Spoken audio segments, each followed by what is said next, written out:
P D M نے long march انتظامات کی حکمت عملی بنا لی۔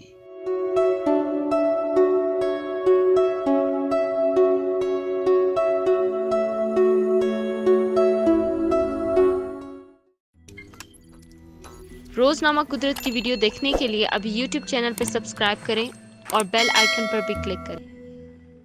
اتحادی جماعتیں کارکنان کے اخراجات خود برداشت کریں گی، سفارشات کے جائزے کے لیے اسٹیئرنگ کمیٹی کا اجلاس طلب۔ پی ڈی ایم نے 26 مارچ کو ہونے والے لانگ مارچ کے حوالے سے حکمت عملی مرتب کر لی۔ انتظامی کمیٹی نے تمام جماعتوں کی بڑی تعداد میں کارکنان کے وفاقی دارالحکومت پہنچنے کا تخمینہ لگا لیا۔ اتحادی جماعتیں اپنے کارکنان کے تمام اخراجات خود برداشت کریں گی۔ ہنگامی صورتحال سے نمٹنے کے لیے میڈیکل ٹیم بھی ہر صوبے سے روانہ ہونے والے قافلے کے ساتھ ہوگی۔ جائزے کے لیے اسٹیئرنگ کمیٹی کا اجلاس کل جمعرات کو ہوگا۔ انتظامی کمیٹی سفارشات پیش کرے گی، جن کی سربراہی اجلاس میں پیش کرنے کے لیے حتمی شکل دی جائے گی۔ پی ڈی ایم ترجمان میاں افتخار کا کہنا ہے کہ مارچ میں ہونے والے لانگ مارچ پاکستان کی سیاسی مستقبل کی تاریخ رقم کرے گا۔ تمام اتحادی جماعتیں بھرپور قوت کا مظاہرہ کریں گی۔ تفصیلات کے مطابق پی ڈی ایم نے 26 مارچ کو اعلان کردہ لانگ مارچ کے انتظامات کے حوالے سے حکمت عملی مرتب کر لی ہے۔ لانگ مارچ کے حوالے سے بنائی جانے والی انتظامی کمیٹی کا اجلاس گزشتہ روز اسلام آباد میں ہوا، جس کی صدارت نون لیگ کے رہنما احسن اقبال نے کی۔ اجلاس میں نیر بخاری، میاں افتخار اور دیگر نے شرکت کی۔